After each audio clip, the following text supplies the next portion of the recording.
আসসালামু আলাইকুম আপু ভাইয়েরা, আপনারা সবাই কেমন আছেন? আল্লাহর অশেষ রহমতে আমরা সবাই ভালো আছি। আবারও নতুন একটি ব্লগ নিয়ে চলে আসলাম টুইন সিস্টার লাইফস্টাইল থেকে। এই তো এখন সকাল 7:30 বাজে, ঘুম থেকে উঠেছি।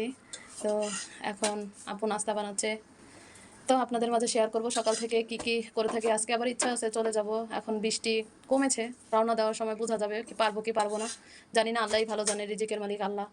যদি আজকে আমার রিজিক থাকে আমার বাড়িতে তাহলে অবশ্যই আমি যাব, কারণ এখন বৃষ্টিটা হচ্ছে না, বৃষ্টিটা থেমে আছে। তো এই জন্য দেখি আল্লাহ কি করে। নাস্তাটা খাই, তারপরে দেখি আর আপু কী বানাচ্ছে আপনাদের মাঝে দেখাচ্ছি, দেখুন আপনারা। এই যে আপু রুটি বানাচ্ছে আজকে, রুটি দিয়ে তারপরে দুধ চা বানাবে। আর হচ্ছে এই যে কালকে যে মাংস রান্না করেছিল, আপু আলু ভাজি করতে চেয়েছিল বা ডিম ভাজবে, ওটা দিয়ে দরকার নেই, কারণ আমার দুধ চা দিয়েই ভালো লাগে। আর মেয়ের জন্য একটা হলে হলো, ও আবার চা তো খায় না, সেই জন্য ঝোল দিলেও খাবে বা ওই ডিম পোস্ট করে দিলেও খাবে, ওকে নিয়ে আমার সমস্যা নেই। রুটিগুলো অনেক সুন্দর দেখতে, খেতে অনেক মজা হবে। ঠিক আছে আপু ভাইয়ারা, আবার দেখা হবে নাস্তার টেবিলে। তো এই তো চলে আসলাম আপু ভাইয়ারা নাস্তার জন্য। এই তো গরুর মাংসের ঝোল আর হচ্ছে রুটি, এটাই আজকের নাস্তা, আর চা হচ্ছে। ঠিক আছে আপু ভাইয়ারা, নাস্তা করি, পরে আপনাদের সাথে আবার দেখা করব কি কি করছি। আল্লাহর কাছে দোয়া করেন আমার জন্য, আমি যাতে বাসায় যেতে পারি। বৃষ্টি তো কমছে না আমার আপার বাসায়। আমার হাজব্যান্ডের কাছে ফোন করছিলাম, ও আবার বললো যে আমাদের ওখানে কম বৃষ্টি হচ্ছে, কিন্তু আর ভালো লাগছে না, বাসায় যেতে হবে। তাহলে নাস্তা করি, পরে আপনাদের সাথে আবার দেখাবো কি কি করছি। এই তো আপু ভাইয়েরা নাস্তা খাওয়া শেষ, এখন রেডি হলাম চলে যাওয়ার জন্য। আবহাওয়া এখন আল্লাহর রহমতে অনেকটা ভালো, সেই জন্য এই উদ্দেশ্য করেছে যে এখন রওনা দিই। এখন যদি রওনা না দিই তাহলে আবার পরে আবার পারবো না, সেই জন্য এখন রওনা দিব। ঠিক আছে, তাহলে বাসায় যেয়ে দেখা হবে আপনাদের সাথে ইনশাল্লাহ। আপু ভাইয়ারা চলে যাওয়ার আগে মেয়ে আপু বললো কিছু জলপাই নিয়ে যাও বাসার জন্য, এই জন্য জলপাই নিচ্ছি। এই দেখুন মাশাআল্লাহ, গাছের জলপাইগুলো অনেক সুন্দর, আল্লাহর সৃষ্টি কত কিছু সুন্দর। এই যে হাতের জলপাইগুলো দেখেন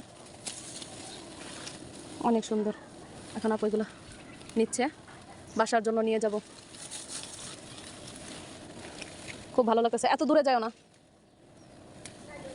দেখুন গাছের জলপাইগুলো দেখতে কেমন লাগছে।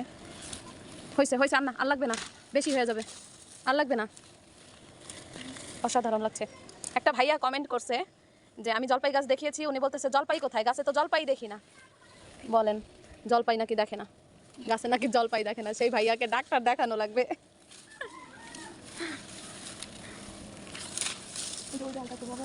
হ্যাঁ থাক থাক, হয়েছে হয়েছে, আর লাগবে না, আর লাগবে না, আর লাগবে না। আমার ভয় করে।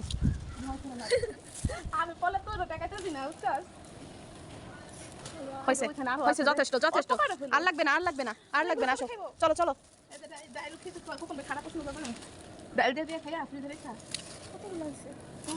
চলো চলো, হয়েছে হয়েছে, যথেষ্ট। দেখেন আমার বোন মানতেছেই না, যদি পারে তাহলে গাছের উপরেই উঠে যায়। দেখেন কত কিনারে এসে দাঁড়িয়েছে, আর ছাদ তো অনেক পিছল হয়ে গেছে, তারপরও মানতেছে না। দেখেন আমি বোরকা ধরে রেখেছি আর আমার আপা জলপাই পারতেছে। হয়েছে হয়েছে, আর লাগবে না, আর লাগবে না, হয়েছে যথেষ্ট। এই তো আমাদের জলপাই পাড়া শেষ, এখন চলে যাব। বোনের বাড়িটা অনেক মিস করব, আসলে বৃষ্টির কারণে ঘোরাঘুরি করতে পারলাম না, পরিবেশ দেখাতে পারলাম না, আসলে মনটা অনেক খারাপ। আমার বড় মেয়েটা কান্নাকাটি করতেছে, যাবে না, তারপরে চলে যাচ্ছি বৃষ্টির জন্য। কি আর করবো, আরও চিন্তা করলাম যে আরও যদি 4-5 দিন থাকে, তাও মনে হচ্ছে যে অবস্থা এইরকমই থাকবে, সেই জন্য বাসায় চলে যাই। আপনাদের ভাইয়ার আবার একা একা রান্না বান্না করা কষ্ট হচ্ছে। ঠিক আছে আপু ভাইয়ারা, তাহলে দেখতে থাকুন।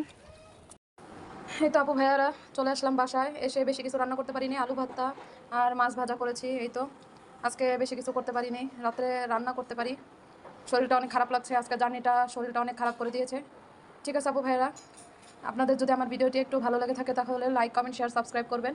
ঠিক আছে, তাহলে আজকে এখানের মতোই বিদায়। আসসালামু আলাইকুম।